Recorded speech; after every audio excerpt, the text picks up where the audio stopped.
안녕하세요. 캐드쟁이 AI입니다. 자, 이번 시간에는 저번 시간에 이어서 기어에 대해서 계속 얘기해 볼 생각입니다. 일단은 지난 시간에 이제 기어에 대해서 전체적인 얘기를 하고, 그 다음에 이제 기어에서 이제 흔히 사용되는 용어 중에 모듈, 그 다음에 Z, 이수에 대한 얘기를 했습니다. 그래서 어떤 개념으로 모듈이라는 게 존재를 한다. 라는 거. 결국은 이제 원주를 계산하기 위해서는 항상 3.14가 포함이 돼야 되고, 이 3.14를 누가 가져가느냐. 그래서 3.14를 가져가는 쪽의 기본 치수가 3.14가 되고, 3.14와 다른 치수를 정의할 수 있어야 되기 때문에 항상 3.14를 포함을 해야 되니까 3.14의 배수 개념으로 어떤 값이 정해진다 해서 이제 모듈, 3.14의 몇 배를 했는가의 개념으로 모듈이라는 게 존재를 한다. 라는 게 이제 저번에 했던 얘기의 이제 핵심인 거죠. 자, 이번 시간에는 이제 기어에 대한 이제 전체적인 용어들에 대해서 한번 쭉 얘기를 해보려고 합니다. 저번 시간에 나온 용어 외에도 이제 더 많은 용어가 나오게 되고요. 물론 이제 이번 시간에 제가 다루는 내용의 용어들 외에도 더 많은 용어가 있습니다. 근데 그쪽까지를 가려면 이제 기어의 전문가 수준이라고 생각을 하시면 되고, 그냥 우리가 이제 일반적인 기계 설계원으로서 이제 기어를 접할 때 최소한 이 정도의 이제 용어를 알아야 된다. 의 수준 정도예요. 자, 그래서 이제 이 정리된 표는 이제 저번에 영상 올릴 때도 이제 제공을 했고요. 이제 당연히 제공이 되는 겁니다. 이제 제가 정리해 놓은 건데, 일단은 뭐 순서적으로 좀 얘기가 있기는 하지만 일단 가장 기본적으로 나와야 될 거는, 모듈입니다. 모듈이 기본적으로 나와줘야 되고, 그 다음에 이제 당연히 이수가 나오겠죠. 이수. 근데 뭐 여기는 이수는 정리 안 돼 있을 거예요. 뭐 이수는 말 그대로 이의 개수니까. 기본적으로 나오는 모듈인데, 이제 뭐 어떤 이제 참고서든 다 보면은 이제 결론적으로는 P1을 지름으로 나눈 값이면 뭐 모듈이 클수록 2는 커지고 뭐 이수가 적어진다. 뭐 이렇게 얘기를 하는데, 지금 여기서 이제 뭐 2는 커지고 이수는 적어진다라고 얘기했지만 실질적으로 이 수가 적어진다는 아니에요. 왜냐면은 P1이 커지면 되는 거니까.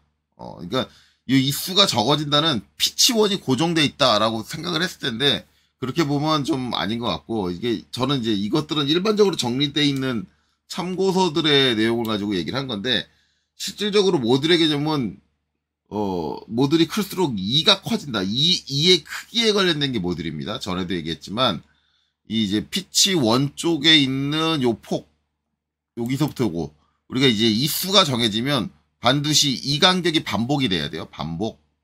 이게 정확하게 반복돼야 한 바퀴를 돌았을 때 다음 이가 맞물릴 때 문제가 없습니다. 정확하게 저 사이가 반복이 돼야 되는데, 이거를 이제 우리는 용어적으로 뭐라고 한다? 저거를 이제 요 위에 나오는 거죠. 원주 피치라고 한다. 그래서, 우리가 이제 꼭 한 번 반복돼야 되는 이제 간격을 원주 피치라고 하는데, 이 원주 피치가 반드시 뭘 포함해야 된다? 파이라는 걸 포함을 해야 돼요. 왜냐면 이의 개수가 파이를 우리가 이제 원주라는 게 저 피치원이죠. 피치원, 저 위에 나오는 피치원의 원주가 이제 공식으로 우리 원주 계산하는 공식으로 하면 지름으로 한다 그러면 D 지름 곱하기 파이예요. 파이가 이제 우리가 흔히 얘기하는 원주잖아요. 그래서 지름에는 반드시 파이가 포함되어 있어요. 포함되어 있는데 이게 어떻게 구성이 되냐면 이제 기어식으로 생각을 하면 원주 피치가 요 원주 피치 얘가 뭐 이수만큼 반복되는 거잖아요. 그러면은 이 기어의 피치1의 원주는 요 원주 피치 곱하기 이수예요. 원주 피치 곱하기 원주 피치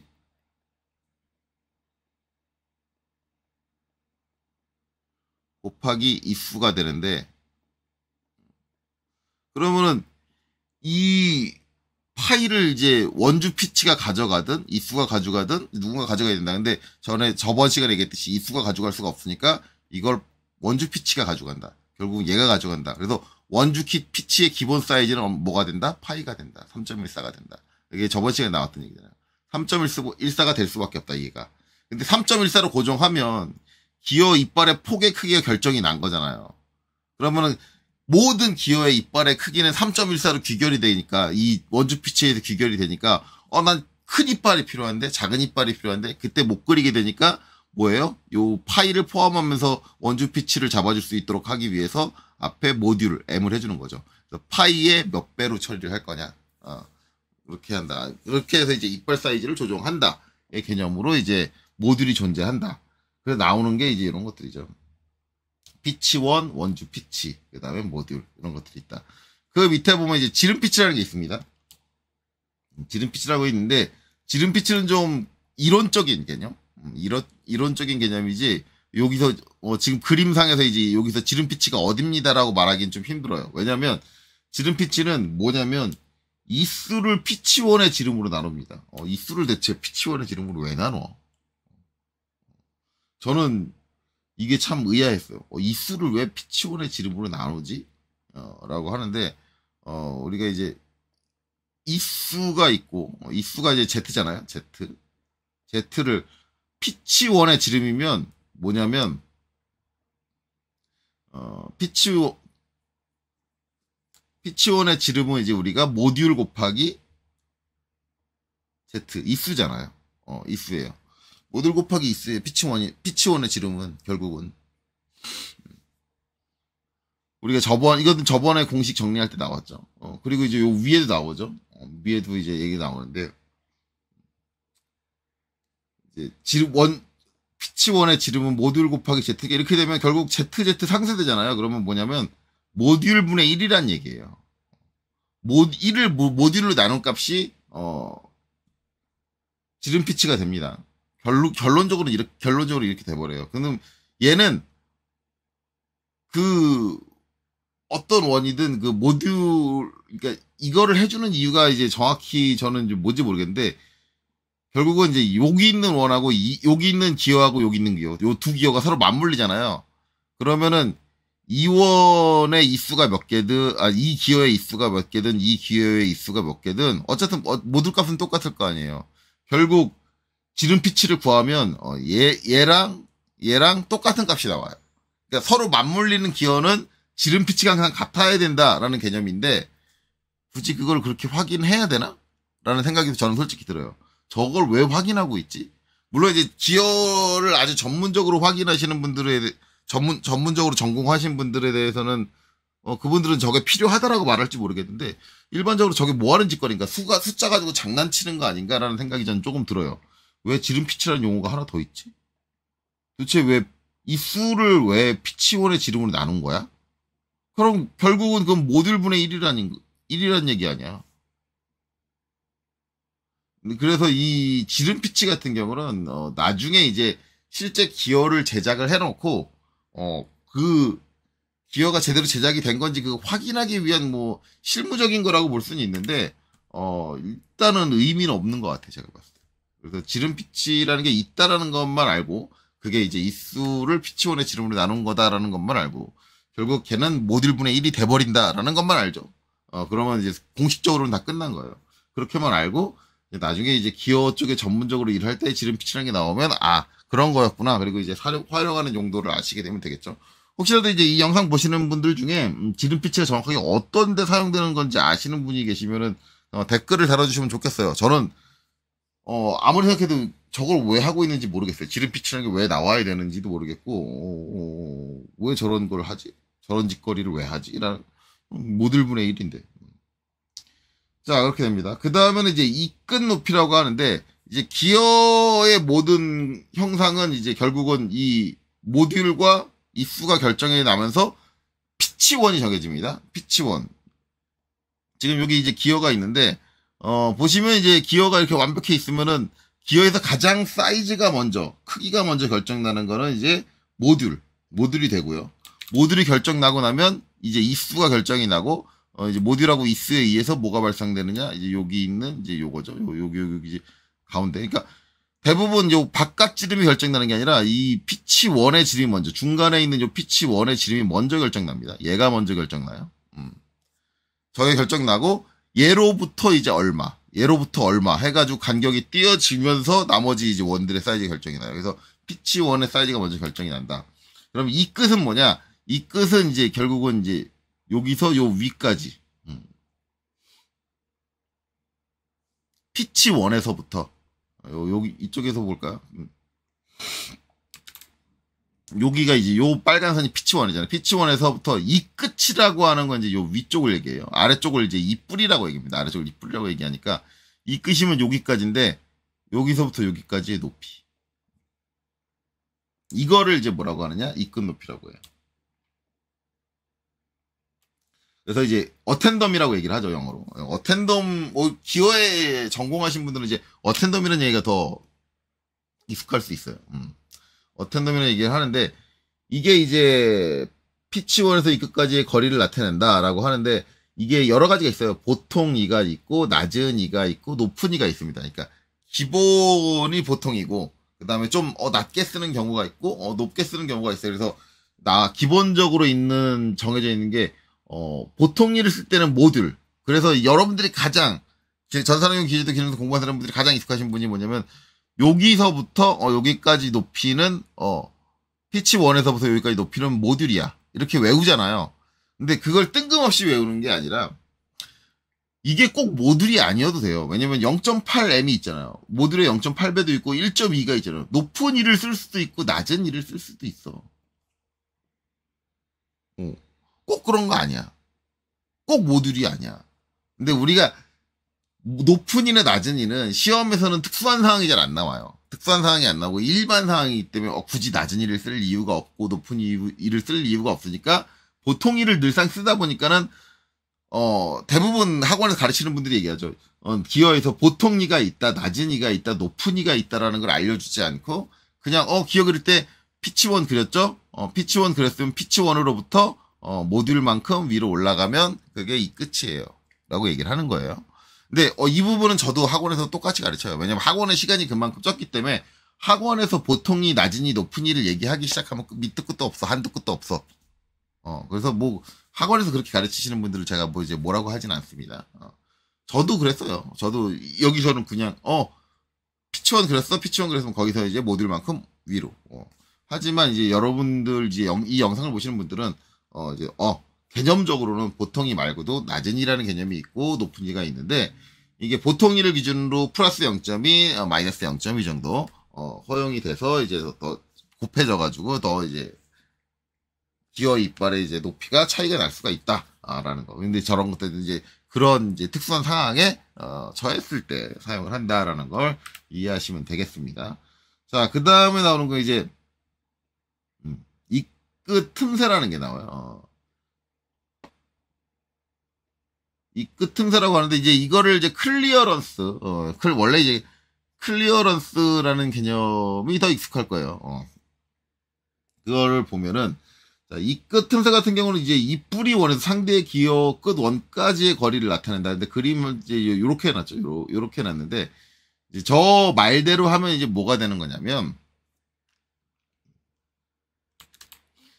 이제 내 이 끝에서부터 그렇죠? 내 이 끝에서부터 상대방 기어의 이 뿌리 끝, 요 끝까지 사이의 틈새, 이 틈새가 얼마냐 이걸 얘기를 하는 거예요. 이걸 얘기를 하는 건데 이제 이게 독립된 기어 나 자신만 가지고 했을 때는 결국은 이제 여기에 여기서 이제 얘 상대방 기어 이 끝이 모듈만큼이니까 여기서 모듈만큼 오고. 모듈만큼 온 데서부터 이 뿌리 원까지 떨어져 있는 간격이 얼마냐의 개념으로 접근이 되기 때문에 이제 우측에서 표현된 거는 이제 이렇게 표현이 됩니다. 이렇게 이 끝 틈새가 저렇게 된다라고 표현이 되는데 정확한 개념으로는 이제 요 기어랑 이제 상대방 기어랑 사이에 요 틈새 간격이 얼마냐. 근데 이제 그걸 이제 클리어런스라고 하는데 얘도 마찬가지로 이제 클리어런스라는 게 기본이 있고요. 기본이 있고.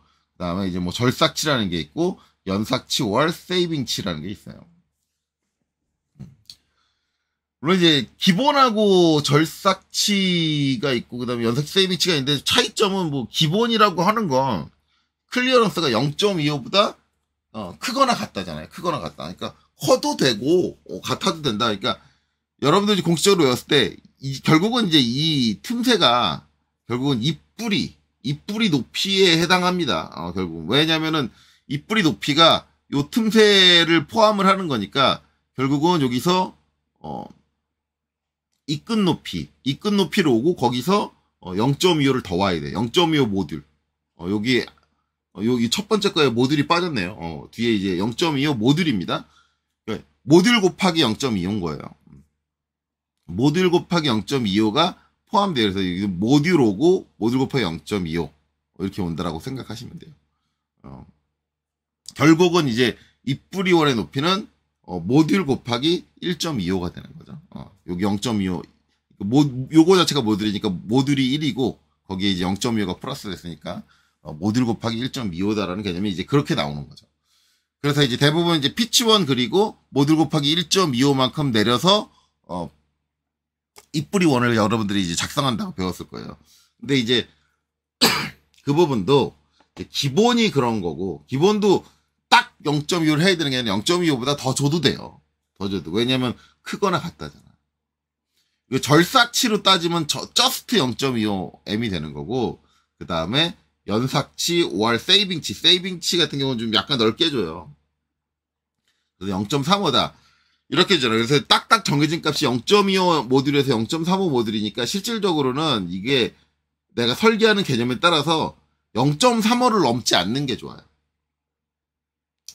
그냥 기본에서 그냥 무조건 크거나 같다 그러면 얼마까지 크게 할 건데 라고 하는데 그걸 이제 우리가 파악할 때는 절삭치와 세이빙치 그러니까 절삭치가 최소라고 생각하고 세이빙치가 최대라고 생각을 해가지고 요 사이에서 왔다 갔다 한다라고 생각을 하시면 되는데 우리는 그냥 기본 0.25라고 써있으면 그냥 0.25만 그냥 외워라 라고 학원에서 얘기를 하는 거죠.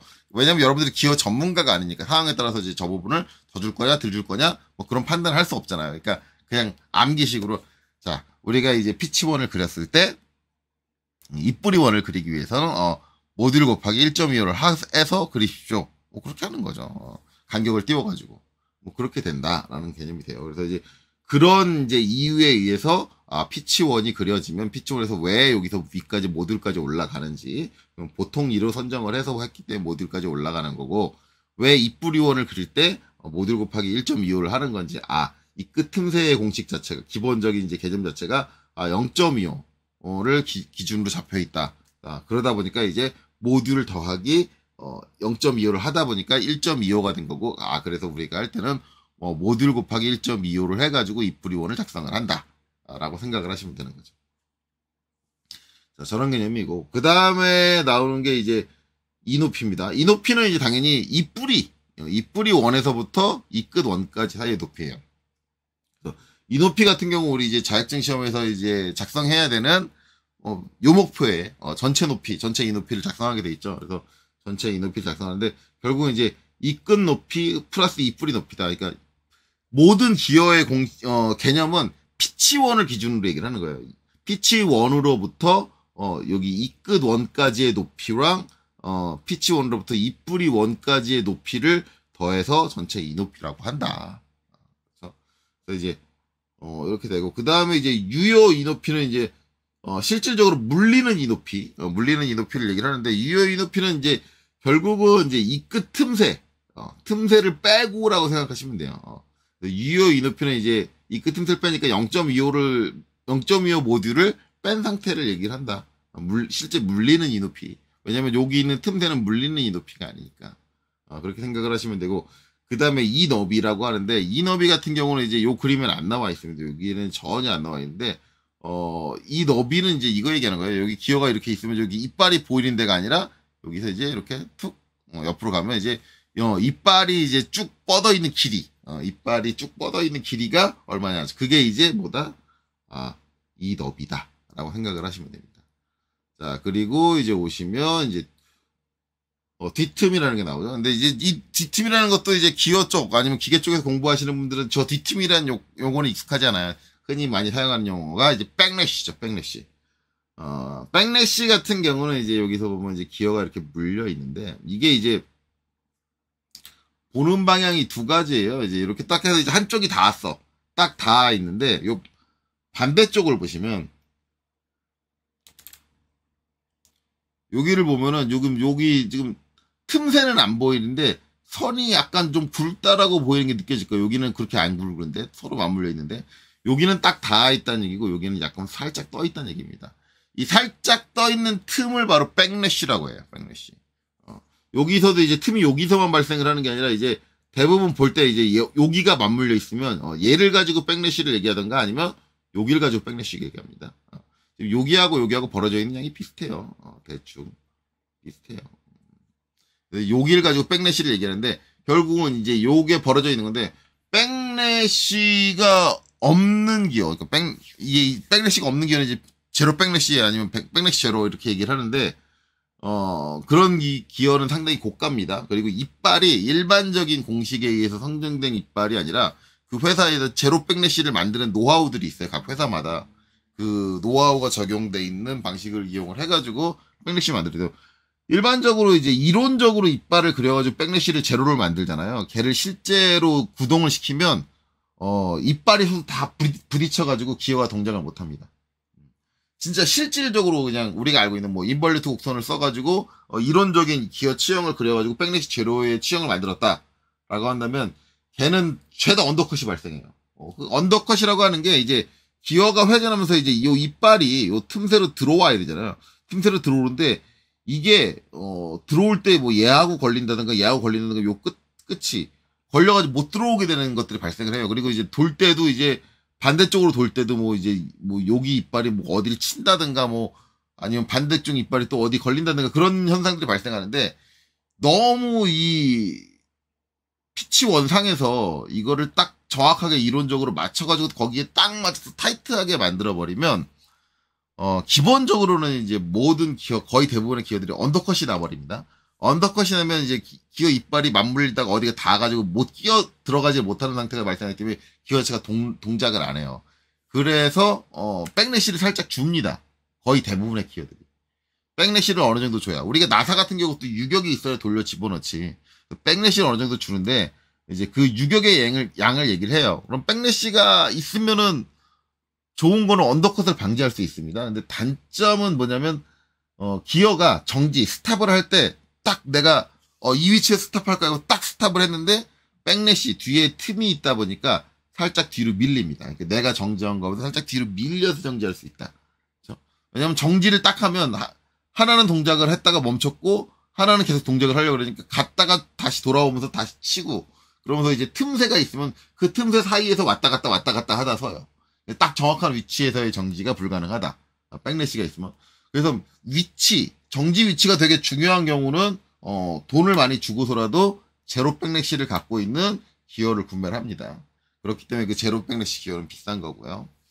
뭐 그런 개념이다라고 생각하면 돼요. 그래서 틈새가 있다. 지금 여기 이제 3D로 돼 있는 것도 보시면 이건 거의 이론에 가깝게 만든 거거든요. 이론에 정확하게 만든 개념인데 진짜 여기 이빨 사이에 있는 요 틈새 요 틈새를 이제 뭐라고 하냐면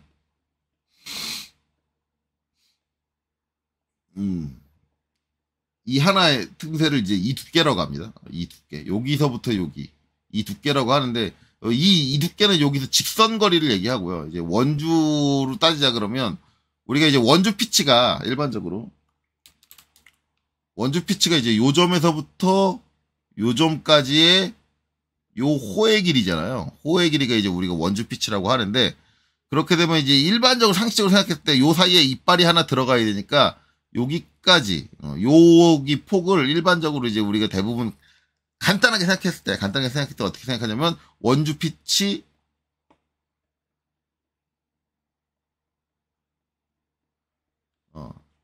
나누기 2예요. 절반이다. 왜냐면 원주 피치가 두 개가 들어가야 돼. 우리가 이빨이 여기도 있고 여기도 있다 그러면 상식적으로 생각하면 원주 피치 이빨이 여기 있다 그러면 이빨을 두 개로 나눠야 되니까 그래야지 하나 이빨의 두께가 나오니까 이렇게 생각을 해서 이제 원주 피치의 절반이 되는데 이걸 원주 피치 절반로 딱 해가지고 이 두께를 그렇게 해서 설계를 한 다음에 나머지 뭐 이 틈새라든가 뭐 그런 것들을 정확한 공식을 적용을 해가지고 이제 요 인벌리트 곡선이라든가 뭐 그런 것들을 해서 이 호의 형태를 정확하게 작성을 해가지고 딱 기어를 작성을 하게 되면 거의 이제 백래쉬 제로에 가까운 가까운 상태에 도달하게 되는데 이 상태로 기어 이빨을 제작을 하시면 이제 거의 대부분은 언더컷이 발생을 합니다. 일단 기본적으로 말씀드리는 그래서 기본적으로는 이제 이렇게 되고 요렇게 설계를 하고 여기서부터 내가 백래시를 얼마 더 줄 건가 해가지고 더 빼요. 더 빼는 방식을 사용을 합니다. 이제 빼는 방법이 이제 여러 가지 방법이 있는데 그 중에 그냥 강제적으로 백래시 값을 주는 방법이 하나 있고, 아니면 이제 전위 기어라고 해서 전위를 사용을 하는 방법이 있어요. 나중에 이제 이 전위라는 개념은 우리가 이제 기어를 이제 그려볼 때, 이제 요 용어 설명이 다 끝나면 기어를 그려볼 건데 그때 얘기가 나올 겁니다. 그래서 이제 그런 식으로 해서 강제적으로 백래식을 준다.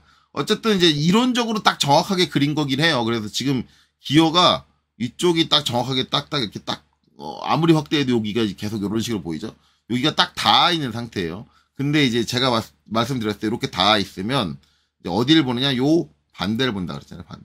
반대를 보면 저희가 닿아 있어도 여기 떠 있습니다. 그렇죠? 그럼 이제 요만큼의 백래시가 존재를 한다는 거예요. 틈새가. 이게 완전하게 물려있는 게 아니라는 얘기죠. 지금 물려있는 상태가 이렇게 딱 들어오니까는 탕 치면 이제 여기 틈새가 발생하는데, 실질적으로 이제 이 상태에서 백래시를 보진 않아요. 이 상태에서 백래시를 보진 않고, 백래시를 볼 때는 정확하게 이 상태로 갑니다.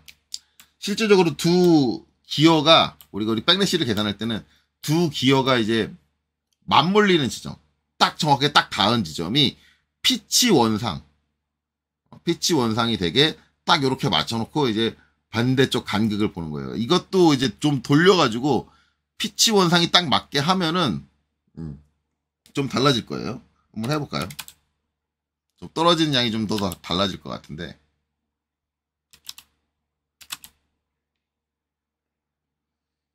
그리고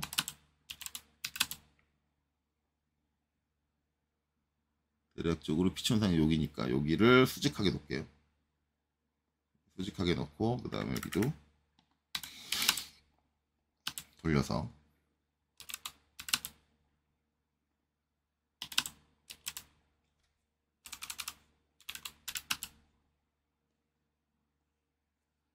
여기는 이제 여기다가 딱 맞물려 줄게요. 대략적으로. 이제 여기가 살짝 오버해서 더 맞물렸을 텐데, 약간 이제 오스냅이 지금 이게 3D 형태에서 이렇게 잘 안 잡혀서, 이제 저런 식으로 이제 여기 딱 피치 원상에서 딱 맞물리는 상태를 만들어 놓은 다음에 반대쪽의 간극을 이제 일반적으로 우리가 이제 백래시다, 여기서 발생되는 간극을 그렇게 얘기를 합니다. 아니면 이쪽 아니면 이제 이쪽. 어차피 같은 개념이에요. 이쪽이나 저쪽이나. 그래서 이제 이렇게 맞물려 놓고 이제 보는 거, 저 간격을 백래시라고 하는데, 아까도 말씀드렸지만 지금 여기 그려져 있는 이 기어는 거의 이제 이론에서 정치수에 가깝게라고 했어요. 이게 정확한 치형이 아닙니다. 이게 지금 제가 그리는 거 저거 정확한 치형 아니에요. 정확하게 가깝게 만들어진 치형이에요. 가깝게 만들어진 치형이 발생을 했을 때 이제 거의 백래시가 이건 없는 축에 속하거든요. 백래시가 거의 없다라고 한다면 이제 얘 같은 경우는 실제 가동을 할 때 언더컷이 이제 발생할 수 있다 라는 거죠. 일단은 이제 그런 개념인데, 그래서 이제 요렇게 설계가 이제 기본적으로 저렇게 설계를 하고 저기서 이제 백래시 값을 제어하는 행위가 들어가요. 그걸 이제 우리가 이제 발생된 이 표면에서 그냥 살짝 들여가지고 백래시 값에 맞춰서 들여가지고 제어해주는 방법이 있고, 이제 전이라고 해서 전이라는 방식을 사용을 해가지고 백래시를 제어해주는 방법이 있고, 뭐 그거는 이제 기어를 제작하는 회사마다 이제 나름의 노하우가 있을 겁니다. 어쨌든 이제 그렇게 된다. 그래서 이제 그런 개념으로 사용을 하면 된다. 그래서 백래시라는 개념은 그런 개념이다라는 걸 잘 이해하시면 돼요. 그 다음에 이제 인면, 투서페이스는 당연히 이제 이렇게 인볼루트 곡선으로 이루어져 있는, 실질적으로 기어 2가 물려서 닿는 면, 실제로 동작을 해주는 면을 얘기를 하고요. 그 다음에 이제 중요한 거는 또 한 가지는 이제 압력각이죠. 압력각은 실질적으로 기어가 힘을 발휘하는 이제 각이라고 생각을 하시면 돼요. 그래서 기어가 맞물렸을 때 딱 이렇게 피치원상에서 두 기어가 딱 맞물렸을 때 수평 손상을 기준으로 해서 대각으로 이 면, 그러니까 이 기어 인면, 요 공면에서 딱 요 지점의 각도, 힘을 딱 밀어주는 각도예요. 거기서 직각을 이루는 각도로 힘을 밀거든요. 어떤 공면이 있으면 그 공면을 통해서 다른 물체를 밀게 되면 공면에서 딱 닿아 있는 지점에서 그 지점의 그 선의 그 방향의 직각 방향으로 힘이 항상 작용을 하기 때문에 그 직각 방향을 얘기를 하는데, 이제 그게 요 수평선과 이루어지는 각도가 이제 압력각이 된다. 실질적으로 두 기어가 닿았을 때 힘을 발휘하는 각도, 피치원상에서 그게 이제 압력각이 된다. 압력각은 일반적으로 이제 20도를 많이 사용을 하긴 하지만, 모든 기호가 압력각이 20도에 되는 건 아닙니다. 20도로 꼭 정해진 건 아니고, 우리가 일반적으로, 표준적으로 사용하는 이제 기어에서 이제 일반적으로 사용되는 게 20도일 뿐이고, 필요에 따라서는 뭐 29도, 뭐 21도, 뭐, 그렇게 조정이 해서 이제 설계가 될 수 있어요. 근데 그런 이제 기어들은 일반 기어가 아니다 보니까 제작을 의뢰하게 되면 이제 좀, 비용이 좀 많이 단가가 많이 올라가겠죠. 왜냐면 거기에 맞는, 툴이라든가 그런 것들을 항상 상시 보유해 놓는 것도 아니고, 물론, 솔직히 말하면 기어 전문 업체는 상시적으로 이제 특수하게 많이 사용되는 각도들이 있기 때문에 거기에 따라서 이제 특별한 이제 툴들을 보유하고 있기는 한데, 어쨌든 그거에 대해서 이제 가공이 들어간다고 해서 비용을 특수하게 더 받기는 합니다. 그래서 일반적으로 비싸죠. 그래서 아주 특수한 이유가 없으면 일반적인 압력각은 기어들의 압력각은 이제 20도로 기본을 사용을 하고요. 이제 설계적인 목적에 의해서 특별한 기어가 필요하다면 그러면 압력각이 변동될 수는 있다. 어쨌든 이제 이 압력각이라는 게 커지면 커질수록 이제 전달해주는 힘, 기어가 상대방 기어한테 힘을 전달해주는데 불리해집니다. 그거는 아셔야 돼요. 그러니까 압력각이 너무 커지면 효율이 별로, 다른 기어한테 힘을 전달해주는 이제 효율 자체는 그렇게 높아지진 않는다. 그쵸? 그런 것들은 잘 이해하셔야 될 것 같습니다. 자, 그렇게 되고, 그 다음에 이제 이 압력각이 정해지면 이 압력각에서 이제 요시 피치원에서 이제 작용되는 압력각 각도선 있잖아요. 이 선과 접하는 원이 하나 나와요. 지금 보면 여기 지금 이점세선으로 되어 있는 작용선 이렇게 있고, 작용점이 지금 피치원에서 두 기어가 이제 맞물린 부분인데, 그러면은 여기 쭉 선이 직선으로 이제 20도로 뻗어가지고 나와요. 압력각이 20도면. 그렇게 나오면, 기존에 있는 기어의 중심에서부터 요 작용선과 접하는 원이 발생을 합니다. 그걸 이제 기초원이라고 합니다. 이 기초원 왜 중요하냐? 일단은 우리가 이제 그냥 기본적인 기어의 사이즈를 정하는 데는 이게 중요하지 않은데, 이 기초원이 나오면 뭐가 나오냐면 기어 치형을 작성할 수 있어요. 실제적으로 이제 기어의 치형을 만들어주려면 기초원이 나와줘야 됩니다. 근데 여러분들이 이제 전산응용 기계도 기능사 공부하신 분들 생각해 보시면은, 기초원이라는 게 한 번도 나온 적이 없을 거예요. 왜냐면 여러분들이 이제 학원에서 강사라든가 아니면 학교 선생님들이 여러분들의 기어 이빨 그리려 할 때는 이상한 공식을 외우라고 합니다. 이상한 공식. 물론 이제 저도 그거 할 거예요. 그거 외우라고 하는데, 자, 지금 분명히 말씀드릴게요. 그 공식에 의해서 그려진 기어 이빨은 실제적으로 전혀, 근거가 없는 기어 이빨입니다. 그렇게 한 이유는 약식으로, 그 공식을 알려주는 이유는 시험 때 기어 이빨을 약식으로 대충 빨리 그리기 위한 거예요. 그 공식은 절대 기어를 제작할 때 사용되는 공식이 아닙니다. 그게 기어의 공식이라고 오해하고, 기어 이빨은 이 공식에 의해서 그려집니다. 말도 안 되는 소리 하지 마세요. 기어 이빨은 그렇게 단순한 공식에 의해서 그려지지 않습니다. 그거는 정식적으로 만들어진 정식적인 공식으로 만들어진 기어들을 기어 이빨의 형태를 갖다 놓고 평균을 내가지고 딱딱 그냥 간략하게 그릴 수 있게 그냥 어떤 수치를 딱딱 누가 정해버린 거예요. 실질적으로는 이제 기어 이빨에 있는 그 표면의 곡선을 보면은, 여기 이제 상부, 이제 여기 써있죠, 이렇게. 지금 상부에 해당하는 이제 이 부분은, 인벌루트라는 곡선으로 이루어집니다. 인벌루트. 물론 이제 저거 말고 사이클론 곡선도 있고요. 이제 기어 이빨 어떤 형식으로 만드느냐에 따라 약간 달라요. 근데 가장 우리가 일반적으로 기어에서 많이 사용되는 건 이제 인벌루트 곡선입니다. 물론 이제 사이클로이드 곡선이니 뭐 그런 것도 있긴 해요. 방식이 약간 다르긴 하는데 어쨌든 가장 대표적으로 이제 알고 있는 게 인벌루트 곡선이고, 거기서 반대쪽으로 들어오는 거 여기는 그냥 우리 이제 기능사 할 때 저쪽 반대쪽 안쪽으로 들어오는 요 곡선 할 때 그냥 필렛 주세요 그러잖아요. 필렛. 원래 저기 필렛 아니에요. 필렛 주시는 거 아니고 거기는 이제 여기 써 있죠. 이 부분은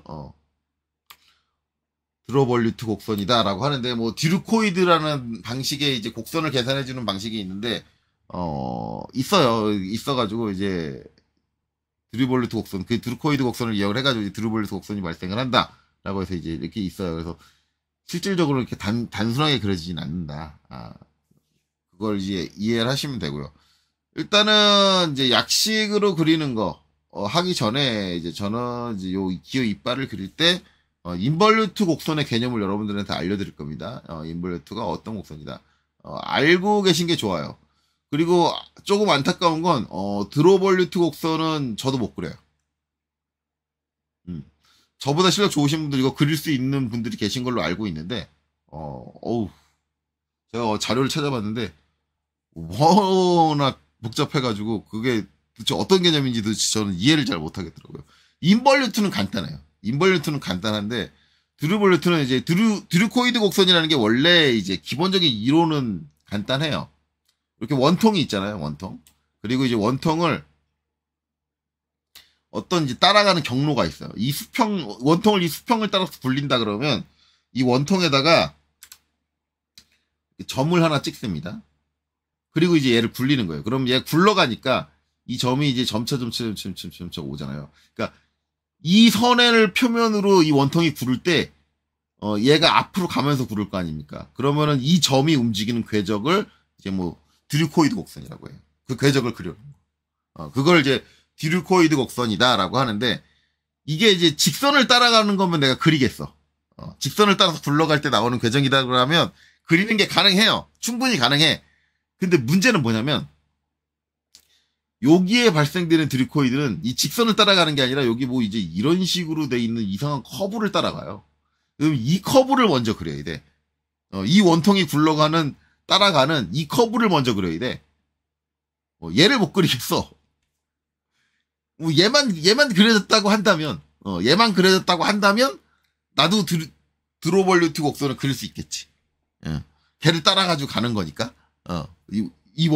이 선을 따라서 원통이 굴러가는 거니까. 그래서 굴러가는 점의 궤적을 내가 찾아주면 되는 거니까. 나도 그릴 수 있겠지.